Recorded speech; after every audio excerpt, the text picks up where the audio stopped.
नमस्कार दोस्तों, ocean network में आपका स्वागत है। मैं हूं ओमकार चौधरी। अखिलेश यादव का एक बयान इधर वायरल भी है और चर्चा में भी है। और अखिलेश यादव पर फिर इमरान मसूद ने कांग्रेस की तरफ से जो हमला किया है, उसने घी में जैसे छोंक होता है उसका काम कर दिया है। अब इन चीजों को कांग्रेस का नेतृत्व सीरियसली लेगा, दिल पर लेगा, नहीं लेगा, लेगा तो क्या फर्क पड़ता है, नहीं लेगा तो भी परिणामों पर कौन सा फर्क पड़ेगा, इस पर भी जरा चर्चा कर लेंगे। लेकिन अखिलेश यादव ने जो कुछ कहा है वो तो 100% सच है। क्या कहा है ये भी जरा सुनवाएंगे। इसके अलावा बहन जी ने खुद को आयरन लेडी बताते हुए 2 ट्वीट किए हैं आज, और उन ट्वीट्स का लब्बो-लुआब ये है कि जब से उन्होंने 2007 की तरह ब्राह्मणों को, वैश्यों को, क्षत्रियों को, इन सबको अपने साथ जोड़ने की कवायद शुरू की है, तब से बाकी के राजनीतिक दलों के पेट का पानी ढीला हो गया है। इन ट्वीट्स में मायावती ने यह भी कहा है कि जिस तरह मैंने 2007 में सरकार बनने पर ब्राह्मण समाज को और दूसरे वर्गों को सम्मान दिया था, उचित प्रतिनिधित्व दिया था, वैसे ही इस बार भी सरकार बनने पर सबको सम्मान दिया जाएगा।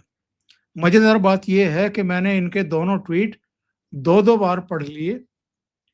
कहीं भी उनके ट्वीट में भारतीय जनता पार्टी का ना नाम है, ना भारतीय जनता पार्टी पर सीधे सीधे हमला है।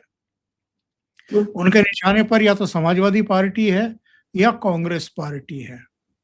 तो एक बात तो साफ हो गई कि बहन जी इनके साथ तो गठबंधन में शामिल होने नहीं जा रही हैं। तो जरा इन 2 घटनाओं पर चर्चा करेंगे, और थोड़ा समय बचा तो फिर राम मंदिर में आने वाले जो दान और दक्षिणा है उसकी जांच पड़ताल कहां तक पहुंची है और किस किस पर शिकंजा कसा जा सकता है, इस पर भी चर्चा करेंगे। मेरे साथ जुड़ गए हैं वरिष्ठ पत्रकार, आपके सुपरिचित धीरेन्द्र पुंडीर जी। धीरेन्द्र जी, बहुत स्वागत है। नमस्कार। तो सबसे पहले तो हम जरा सुन लेते हैं कि अखिलेश यादव ने कहा क्या है। नहीं है, कांग्रेस पार्टी को अभी कुछ कहना ठीक नहीं है, उनको अच्छा नहीं लगेगा, लेकिन हम लोग साथ चुनाव लड़ेंगे। लेकिन मैं देखता हूं कि जो तैयारी हो रही है, जितनी तैयारी होनी चाहिए उतनी तैयारी नहीं है अभी। कांग्रेस पार्टी को अभी कुछ कहना ठीक नहीं है, उनको अच्छा नहीं लगेगा, लेकिन हम लोग साथ चुनाव लड़ेंगे। लेकिन मैं देखता हूं कि जो तैयारी हो रही है, जितनी तैयारी होनी चाहिए उतनी तैयारी नहीं है। धीरेन्द्र जी, अखिलेश यादव ने कुछ गलत तो कहा नहीं है। अखिलेश यादव तो फिर भी सक्रिय दिखाई दे रहे हैं, बहन जी भी थोड़ी सक्रिय हुई हैं, लेकिन कांग्रेस तो सिर्फ और सिर्फ बयानबाजी तक सीमित है, कहीं जमीन पर तो नहीं दिखाई दे रही है। तो अखिलेश यादव ने क्या गलत कह दिया जो इमरान मसूद को एक तरीके से मिर्ची लग गई? उन्होंने क्या कहा है, इस पर भी आएंगे। जी, जी दरअसल मुझे लगता है सर, पहले आपको और तमाम दर्शकों को मेरी ओर से अभिवादन। दरअसल यहाँ कांग्रेस को उत्तर प्रदेश में बहुत लंबे अरसे से एक पैरासिटिक हैबिट बनी हुई है। वो एक पैरासाइट की तरह काम कर रही है। अगर आप देखेंगे, गौर करेंगे, लंबे समय से वो कभी इनकी पीठ पर चढ़, कभी दूसरे की पीठ पर चढ़। इसके अलावा जब वो खुद आती है, कभी वो लड़की हूं लड़ सकती या कुछ और भी कह के बहाने बनाती है, तो आप देखते हैं कि वो जमानत जब्त होने के रिकॉर्ड बनाती है। 399 सीटों पर वो जमानत जब्त करा सकती है। उसके अंदर की ताकत ये है कि वो उसके पास एक ऐसा अध्यक्ष है जो गाली गलौज करता है, उसके पास ऐसे लोग हैं जिनका जमीन पर कोई अर्थ नहीं है, उसके पार्टी के दफ्तर अब कहाँ है, कोई उनमें जाता है नहीं जाता है, किसी को कोई लेना देना नहीं, आखिरी कौन सा प्रोग्राम उनको है, किस किस उनके पार्टी ऑफिस में झगड़े की कहानी लास्ट आई थी कि उनमें मारपीट हो गई, गाली गलौज हो गई लखनऊ के दफ्तर में, इसके अलावा उनके पास कुछ बचा नहीं। कुछ लोग हैं जो घूमते हुए जाते हैं आ जाते हैं, बहुत सारे मैंने देखा उनके प्रवक्ता हैं जो अब टीवी पर ही बचे हुए हैं।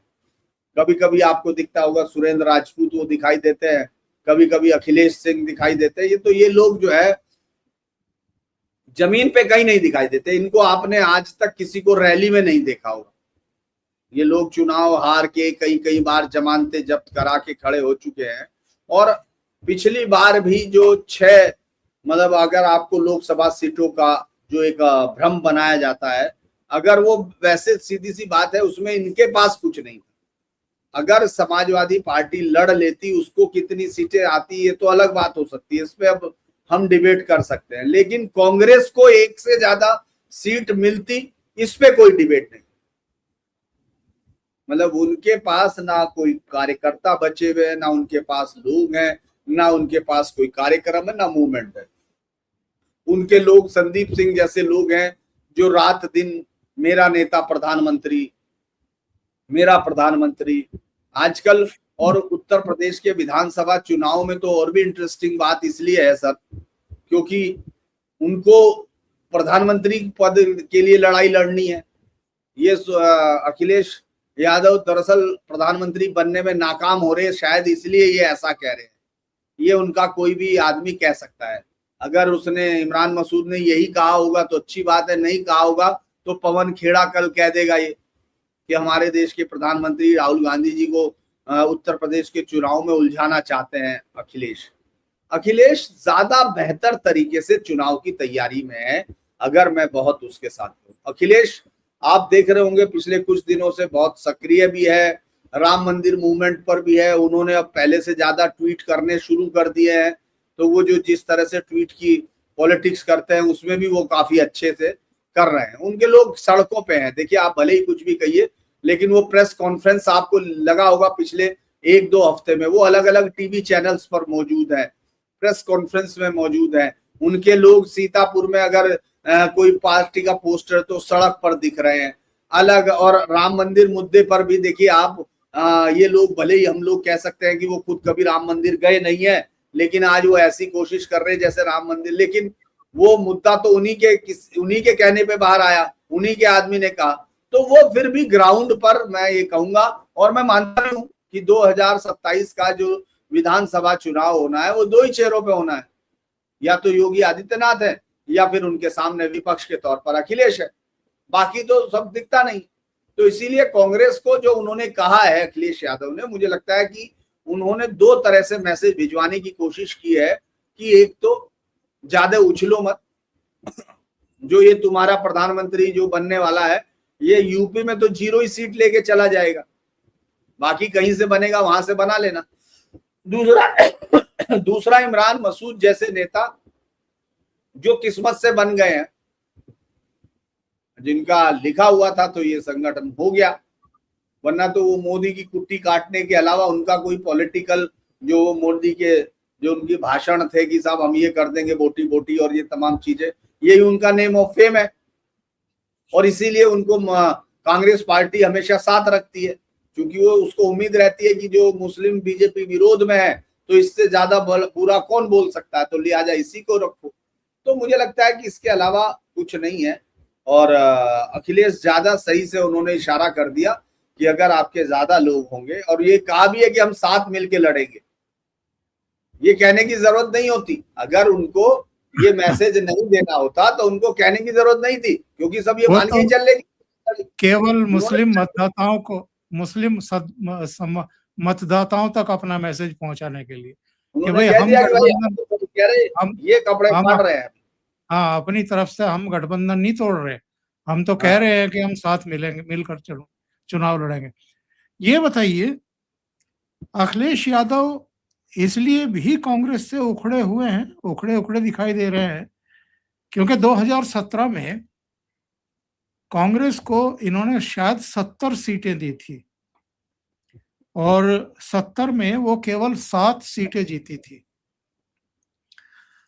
2017 में 2017 में 109 सीटें दी थी, 109, अच्छा। 105 थी, 4 बाद में मांग ली थी लड़ भिड़ के। 109। इस बार कांग्रेस चाह रही है कि कम से कम 120 सीटें उसको दी जाए और अखिलेश यादव 100 से अधिक सीटें उनको देने को तैयार नहीं है। तो एक ये भी झगड़ा है और बीच में एक बयान और आया था अखिलेश का कि सवाल सीटों का नहीं है, सवाल ये है कि जीत कौन सकता है, जीत की संभावना किसकी है। तो इसका भी सीधा सा मतलब वही था ना, इतने सालों से कांग्रेस सत्ता में है, पॉलिटिक्स में है, इन बयानों को तो समझती होगी कि वो क्या कहना चाह रहे हैं। दरअसल सर एक बड़ी इंटरेस्टिंग बात यह है कि जो भी पिछली बार भी यही दिक्कत हुई, क्योंकि अगर आप देखेंगे उनको ज्यादा सीट दी कि समाजवादी पार्टी का जमीनी काडर इस बात पे बहुत नाराज होता है कि आप उनको उनकी हैसियत से ज्यादा सीट देते हैं। पिछली बार भी अगर आप उसका ग्राफिक देखेंगे, जो सीटों पर कांग्रेस लड़ी और जिस सीटों पर समाजवादी पार्टी लड़ी, समाजवादी पार्टी ने बहुत बेहतर प्रदर्शन किया उनके मुकाबले, क्योंकि कांग्रेस के पास अब कुछ बचा नहीं। इस बार कांग्रेस चाहती है कि उसको हर एक जिले में कम से कम एक सीट लड़ने का मौका दिया जाए। पिछली बार 13 या 9 जिलों में उनका कोई कैंडिडेट भी नहीं था। वो लोग इस बार जो 70 सीटों पर समाजवादी पार्टी उनको देना चाहती है, बस अभी तक वो 70 सीटों से ऊपर उनको देने के मूड में नहीं है। हालांकि समझौता होगा 90-95 सीटों तक कांग्रेस को दी जा सकती है, लेकिन ये ग्राउंड पर हर आदमी को जो भी फील्ड में मौजूद है उसको मालूम है कि कांग्रेस की जमीनी कोई ताकत नहीं बची, ना उनके पास झंडे बचे, ना उनके पास डंडे बचे, ना उनके कार्यकर्ता बचे। तो इसीलिए आप देखेंगे जो कांग्रेस के लोग हैं उसमें आपको पुराने नाम दिखाई देंगे कि वो दीपक लड़ रहे, तब से ही लड़ रहे, जब से हम छोटे थे अब तक, आज तक हम लोग, मेरे बाल ही उड़ गए, तब से आज तक वही लड़ रहा। जो अलग अलग लोग हैं वही जो पुराने नाम है, उनके परिवार का बच्चा आ गया या वो आ गए। मतलब कोई नई लीडरशिप तैयार करने में कांग्रेस की कोई बहुत भूमिका नहीं दिखाई दी, आप देखेंगे। इसीलिए प्रमोद तिवारी हैं, उनका राजा दिनेश सिंह के परिवार से कोई रत्ना सिंह को लड़ाते रहे, उसके बाद अलग अलग लोग जो या तो बीजेपी में चले गए वो लोग, या फिर समाजवादी पार्टी में, या जो कांग्रेस में है तो उन्हीं को सुन रहे हैं। मतलब कोई नया लीडरशिप आपने देखा नहीं कि बहुत कोई उन्होंने डेवलप की हो, तो ये एक उनकी दिक्कत है। लेकिन वो क्योंकि राजनीति में भले ही दूसरे कंधे पे हो या कुछ भी हो, आपको उछल के आपको अपनी ऊंचाई दिखानी पड़ती है, तो वो उसके कंधे पे बैठ के अपने आप को समाजवादी पार्टी से ऊंचा दिखाने की कोशिश कर रहे हैं। आप देखेंगे राहुल गांधी का महिमा मंडन आजकल कुछ ज्यादा किया जा रहा है, तो बहुत सारे लोगों को लग रहा होगा कि भाई ये प्रधानमंत्री नहीं, बहुत अभी तो बहुत 29 का चुनाव बहुत दूर है, तो अभी से उसकी ऊर्जा क्यों खत्म की जाए। नहीं, वो इन चुनाव में चूंकि उनको एक उम्मीद है पंजाब उनके पास आ सकता है, उनको ऐसा लगता है। हालांकि जो निकाय चुनाव हुए, जो अभी हुए, उनके चुनाव हुए जो नगर निकायों के, उनमें उनकी धूल बहुत झाड़ दी आम आदमी पार्टी ने, क्योंकि उनको लग रहा था वो जीत ही रहे। इसके बाद अगर वो कहीं बचना चाहते हैं तो वो उत्तर प्रदेश है। उत्तर प्रदेश कांग्रेस के दिल से दिल अगर कहा जाता था तो वही है। जब से वो निकला है तब से उनके पास कुछ है नहीं। अब वो मेहनत करना नहीं चाहते, लेकिन ताकत तो चाहते हैं, तो उसके लिए उनको लगता है कि हमको इस पर दबाव बनाइए मुस्लिम वोटों का। और वो जो प्रधानमंत्री उनकी, दरअसल एक बार याद होगा आपको, राम गोपाल यादव ने कहा था कि राहुल गांधी, कौन राहुल गांधी, हमारा एक समाजवादी पार्टी का जिला अध्यक्ष उससे ज्यादा बड़ा नेता। तो वो जानते हैं ग्राउंड की सिचुएशन है, लेकिन मुस्लिम वोटों के चुंबक की वजह से ये भी थोड़ा मानते हैं, और उनको भी लगता है राहुल गांधी को कि अपनी नेता वो बड़ा दिखाओ। इसीलिए आप देखेंगे वो बार बार सब जगह कि हम लोग वहां मिलाना चाहते हैं, रीजनल पार्टी मिले, मैं बड़ा दिल दिखा रहा हूं, ये सब मुस्लिम वोटों के लिए लड़ाई है मुझे लगता है। इसीलिए कोशिश भी की जा रही है और उसका जवाब भी दे रहे हैं।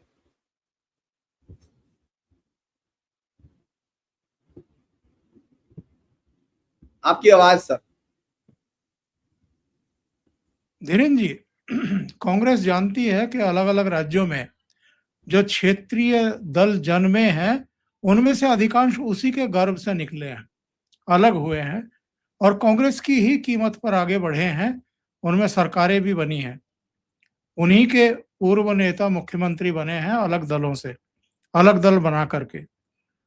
अब कांग्रेस को लगता है कि उन राज्यों में खोई हुई जमीन को किसी तरह वापस हासिल किया जाए और मिलकर के चुनाव भी उन्हीं के साथ लड़ना चाहती है। तो क्या जितनी अक्ल कांग्रेस लगा रही है उतनी अक्ल उन क्षेत्रीय दलों के नेताओं के पास नहीं है? हमने बिहार में भी यही झगड़े टंटे देखे थे, वहां भी लालू का कुनबा कांग्रेस को उसकी हदों में ही रखना चाहता था और रखा, उतनी सीटें नहीं दी जितना वो चाहती थी। तो कांग्रेस पनपेगी कैसे? दरअसल कांग्रेस सर इन सब के जो रीजनल पार्टी हैं इनके जो है गंगा में प्रवाहित होने का इंतजार कर रही है। आप देखेंगे हर एक राज्य में जब भी होता है वो उसको मालूम है कि उसका वोट जितना बीजेपी ने लिया उससे कहीं ज्यादा इनके पास है। ये कोई बहुत छुपी हुई बात नहीं है, सबको मालूम है। दलित, मुस्लिम और अपर कास्ट, यही 3 वोट बैंक थे जो कांग्रेस को मुख्य थे, जिसमें देखने के बाद आपके इलाकों में भी कहा जाता था कि ये कांग्रेस का वोट है। आप देखेंगे दलित जब से काशीराम या 1987 के बाद से बिजनौर चुनाव के बाद से दलितों ने अपने आप को कांग्रेस से दूर कर दिया। 1992 के बाद से मुस्लिम कांग्रेस से अलग हो गए। 2001-98 के बाद से ब्राह्मणों ने किराना कर लिया कांग्रेस से। और ऑल इंडिया की बात कर रहा हूं, लेकिन आप यूपी में देखेंगे तो 89 के बाद से कांग्रेस कहीं कोई शक्ति में नहीं रही। ये अगर हम उसकी बात करें विधानसभा चुनाव, तो वो ग्राउंड पे कहीं नहीं है। वो जानती है कि मेरा जो ओबीसी वोट है, जो मेरी ताकत है, अगर दलित है, पिछड़ा है, मुस्लिम है, तो ये बीजेपी के पास नहीं है। अगर एक बड़ी संख्या मतलब जो अपोजिशन बीजेपी के खिलाफ अगर हुई है तो वो विपक्ष के पास है, और वो मेरे पास होता अगर वो विपक्षी वोट है। तो इसीलिए कांग्रेस जो है धीरे धीरे उन दलों को निपटाना चाहती है। ममता बनर्जी के निपटने से अगर आपने देखा होगा किसको सबसे ज्यादा खुशी हो रही है? कांग्रेस को। अगर आरजेडी कहीं से स्पेस खत्म होगी तो किसको होगी? बीजेपी को तो वोट मिलना नहीं, वो कहीं तो जाना है, तो कांग्रेस को। आप केरल में उसने हासिल किया, किसको हराया? लेफ्ट को। तमिलनाडु में उसको किसको दगा दिया? डीएमके को। आप कहीं भी जाएंगे तो सीधी फाइट में बहुत कम राज्यों में थी जिसमें कांग्रेस को बीजेपी ने कांग्रेस को पटका। भाई जैसे आप हिमाचल में देखेंगे या उत्तराखंड में देखेंगे, ये अलग छोटे छोटे राज्य होंगे, या कर्नाटक एक बड़ा राज्य है जहां कांग्रेस के वोट को बीजेपी ने लिया या बीजेपी के वोट को कांग्रेस ने। 7-8 राज्य, हाँ, 7-8 वरना राज्य हैं बीजेपी जहां अभी भी इन दोनों का ही आपस में फाइट है। वो असम और वो सब है। मैं चूंकि जैसे आप बंगाल देखिए, बंगाल से गायब हो गए। अब जैसे हम गुजरात में इनको देखते थे, गायब हो गए, वहां बिल्कुल हो गया। अब मध्य प्रदेश में रह गए क्योंकि वहां कोई अल्टरनेट नहीं आ रहा, वरना कांग्रेस को वो रीजन आ जाता। तो मुझे लगता है कि कांग्रेस इन जगह पर, उत्तर प्रदेश हुआ, बिहार हुआ, जो सबसे ताकतवर राज्य है अगर राजनीतिक भाषा में कहें, वहां चाहती है कि रीजनल की बजाय बीजेपी से वो सीधी लड़ाई लड़े। लेकिन अभी ये ताकतवर है, लिहाजा वो इनके साथ रह के, इन्हीं के साथ समझौता करके इन्हीं का वोट लेना चाहती है। ये एक बड़ी चीज। चलिए अगली खबर पर बढ़ते हैं साहब। बहन जी फिर सक्रिय हुई हैं, आपको जमीन पे भी कहीं दिखाई दे रही हैं या बस ट्वीट कर रही हैं? उनके 2 ट्वीट आज सुबह ही सुबह आए, एक शायद 10 बजे के आसपास और फिर एक 10:30 या 11:15 बजे के आसपास। और दोनों में जय भीम जय भारत का नारा देते हुए और खुद को आयरन लेडी बताते हुए उन्होंने सवर्णों पर एक तरीके से डोरे डाले हैं और ये कहा है कि चूंकि हम 2007 की तरह फिर से ब्राह्मणों को, क्षत्रियों को, वैश्यों को अपने साथ जोड़ रहे हैं, उनको एश्योर कर रहे हैं कि हम आपको पूरा मान सम्मान देंगे, इसलिए बाकी दलों में हड़कंप मचा हुआ है। देखिए, मायावती जो है एक जमाने में मुझे लगता है कि बहुत ताकतवर थी, अच्छी बात है, लेकिन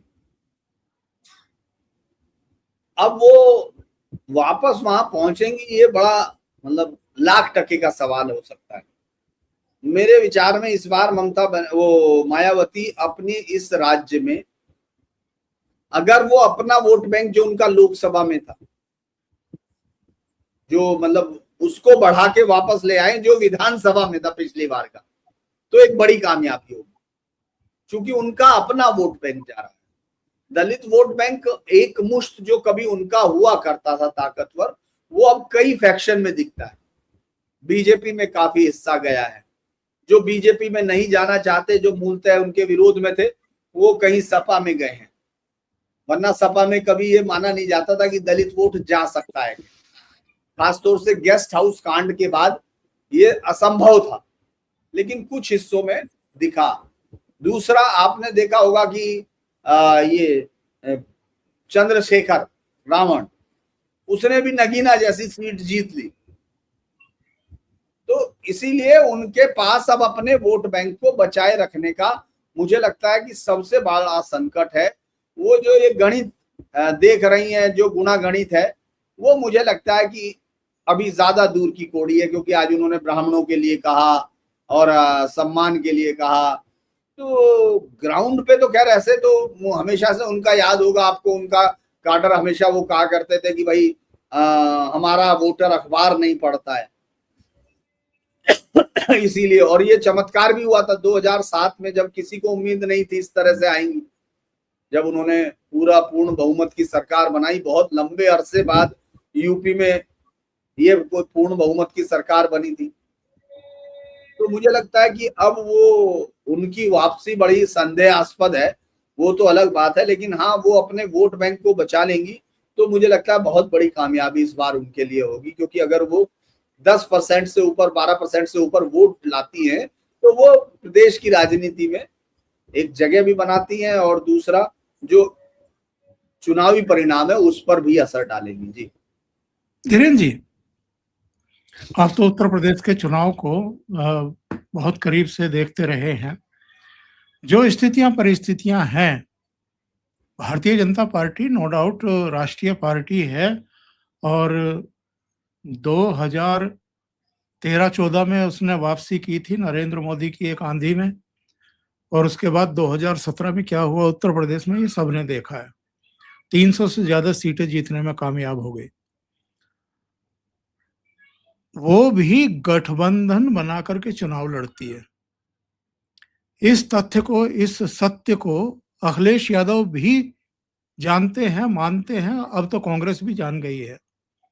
अकेले दम पर चुनाव लड़के भी देख लिया 2022 में, लड़की हूं, लड़ सकती हूं। प्रियंका को तुरुप का इक्का समझ रहे थे, बुरी तरह फेल हुई। 2-2.5% वोट शेयर बचा और केवल 2 सीटें आई 403 विधानसभा वाले सदन में। तो गठबंधन मजबूरी है, ये सबको पता है। मायावती गठबंधन का नाम क्यों नहीं लेती, या गठबंधन के लिए प्रयास क्यों नहीं करती, या कोई उनके साथ आने को ही तैयार नहीं है? देखिए, मायावती बहुत सारी चीजों में बहुत क्लियर रही, और हमेशा उनका जस्टिफिकेशन मैं ये कहूंगा कि वो बहुत बड़ी थिंक टैंक उन्होंने कभी नहीं रखा।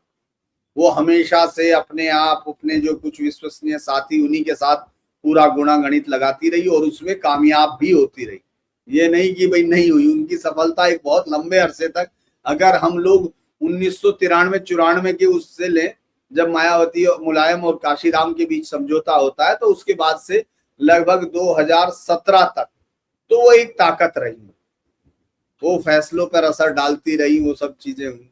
लेकिन उनको जब भी लगता है कि जैसे वो गठबंधन करके उनके विधायकों के साथ जिस तरह से तोड़े गए थे वो सब चीजें और वोटों का जो ट्रांसफर था, वो ये सही बात है कि मायावती के पास, आपको याद होगा, तमाम जितने भी पॉलिटिकल एक्सपर्ट है वो ये मानते थे पूरे देश में सिर्फ एक ही वोटर है, वोट बैंक है जो कंप्लीट शिफ्ट होता है, वो मायावती। लेकिन मायावती को कंप्लीट शिफ्ट नहीं होता, ये बात बहुत जगह हुई।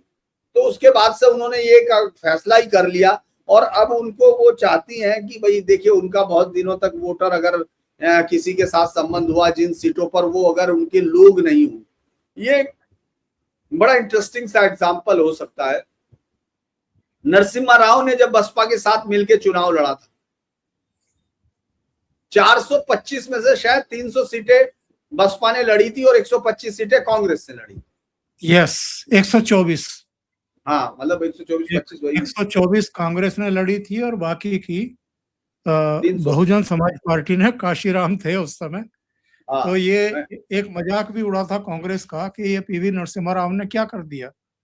भाई करीब करीब 300 विधानसभा क्षेत्रों में ना डंडे हैं, ना झंडे हैं, ना कार्यकर्ता है, ना कोई लड़ रहा है, तो आपने सत्यानाश कर दिया पार्टी जी। तो मैं आपको वही बता रहा हूं कि उनको वो याद है, उसको वो समीकरण याद है कि आज तक उन 300 सीटों में कांग्रेस फिर जीत नहीं पाई है। जहां तक मेरा अपना अनुभव, 300 सीटों से उनके कार्यकर्ता ही उखड़ गए, उनके झंडे डंडे ही चले गए, क्योंकि जो कार्यकर्ता है वो तो एक राजनीतिक जीव है ना, वो तो राजनीति करेगा ही। और अगर आप कह देंगे साहब इस बार हम नहीं लड़ रहे, तो उसका काम थोड़े ही होगा, वो अपने घर थोड़े ही बैठेगा, वो किसी ना किसी पार्टी के साथ चिपक लेगा। और जब आप आएंगे तब तक वो पार्टी अगर एक्टिव होगी तो वो वापस क्यों आएगा। भाई गांव में झंडा डंडा बदलना बहुत बड़ी बात होती थी, झगड़े होते थे, दंगे होते थे, किसी के घर में आप झंडा ऐसे नहीं लगा सकते, वो जो उसके यहाँ लगता है पार्टी का झंडा वो ही लगेगा, पूरे गांव को पता रहता है ये फला फला का है, फला फला का।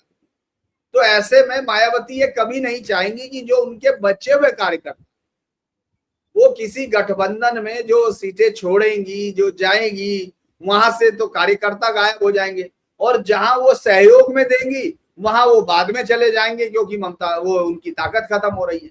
तो इसीलिए मुझे लगता है वो इसीलिए नहीं कर रही है। और अपने आप को मजबूत करना, उनका मानना यह है हमेशा कि जब कार्यकर्ता मजबूत होगा, चाहे वो एक ही कार्यकर्ता हो ना, हमारा मजबूत कार्यकर्ता हो, ये हमेशा से उनका कहना होता था। जब अधिकारियों से भी बात करते थे तो यही कहते थे कि हमारा कार्यकर्ता ही मजबूत होना चाहिए, अधिकारी तो मैं कहीं से भी लाके ट्रांसफर कर दूंगी। तो मुझे लगता है वो उसी आइडिया पे हमेशा काम करती है और उसी पे कर भी रही है। और मैं दर्शकों को बता दूं, 1995, 1997, 2002 और 2007 4 बार मायावती उत्तर प्रदेश की मुख्यमंत्री रही है। 2 बार भारतीय जनता पार्टी के सहयोग से वो मुख्यमंत्री बनी थी और 2007 में पूर्ण बहुमत के साथ मुख्यमंत्री बनी थी। 5 साल का अपना कार्यकाल पूरा किया था। लेकिन बाद में परिस्थितियां इतनी बिगड़ी कि वो भी बिल्कुल दीवार से लग गई उत्तर प्रदेश की राजनीति में। 12-12.5% मत तो उनके साथ बना हुआ है, लेकिन सीटों की जहां तक संख्या है तो वो घट करके पिछली बार एक सीट पर आ गई थी। वो भी उनका अपना है, उमा, वो जो है उनके बाबू। और धीरेन्द्र जी, चलते चलते जरा एसआईटी की रिपोर्ट के बारे में चर्चा कर लें, जिसने मंदिर में दान चोरी के मामले की जांच की है। अभी अधिकृत तौर पर कुछ नहीं आया है, लेकिन ये कहा जा रहा है कि जांच में ट्रस्ट महासचिव चंपत राय, ट्रस्ट के सदस्य अनिल मिश्रा, व्यवस्थापक गोपाल राव और व्यवस्था से जुड़े राम शंकर यादव, टिन्नू सहित कुल 14 लोगों पर आंच आ सकती है और ट्रस्ट में बहुत आमूल चूल परिवर्तन करने की अनुशंसा भी की जा सकती है इस रिपोर्ट में। क्या कहेंगे? देखिए सर, अब ये रिपोर्ट का ही इंतजार है, क्योंकि एफआईआर तो कोई हुई नहीं है। और ये बात तो सब हो चुका कि साहब वहां घोटाला तो हुआ है, लोगों से 2 करोड़ बरामद हो गए, फला से कहाँ हो गए, हालांकि ऑफिशियल अभी कुछ भी नहीं बता रहे, लेकिन ये तो तय जब घोटाला हुआ है। और ये बात और कोई नहीं तो नृपेंद्र मिश्रा कह चुके कि निगरानी में कमी हुई है, निष्ठा में कोई शक नहीं है। उसके अलावा फिर बाद में पता चला कि ये तो वो उनके काम में भी हो गया है, 40% कमीशन पे निर्माण हो रहे थे, तो उनकी भी निष्ठा में कमी नहीं है, निगरानी में उनकी भी कमी हो गई है। फिर उसके बाद आपने देखा होगा कि भाई अनिल मिश्रा है, वो ड्यूटी लगवा, वो सब है, उनकी भी निष्ठा में कमी नहीं, निगरानी में तो कमी हो गई है। फिर वो राव साहब है, उनकी भी निगरानी में कमी हो गई है, निष्ठा में। तो ये जिनकी निष्ठाएं हैं असंदिग्ध, उन लोगों को मुझे लगता है शांति दी जाएगी, विराम दिया जाएगा और एक नया बनेगा, ये तो तय हो चुका। क्योंकि जब इसमें ये आ गया कि भाई नए SIT बनी है, सब चीजें बनी है, फिर पैसे की बात आ गई, फिर नृपेंद्र मिश्रा ने लगभग हर चैनल पर इंटरव्यू दे दिया है, तो इसमें तो कोई शक नहीं रह गया सर।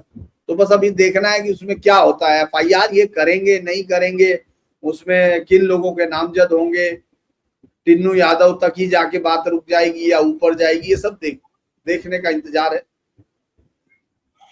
धीरेन जी बहुत बहुत धन्यवाद जुड़ने के लिए और बहुत महत्वपूर्ण बिंदुओं पर, विषयों पर चर्चा करने के लिए, गहन समीक्षा करने के लिए। और दर्शकों से निवेदन है हमेशा की तरह, आपको ये चर्चा अच्छी लगी हो तो लाइक का बटन दबा दें, वीडियो को शेयर करना ना भूलें और चैनल सब्सक्राइब नहीं किया है तो उसको भी कर लें। धीरेन्द्र पुंडीर जी का चैनल आप जानते हैं, धीरेन्द्र पुंडीर न्यूज पॉइंट, उनको भी सहयोग करें और सब्सक्राइब करें। Thank you so much. नमस्कार।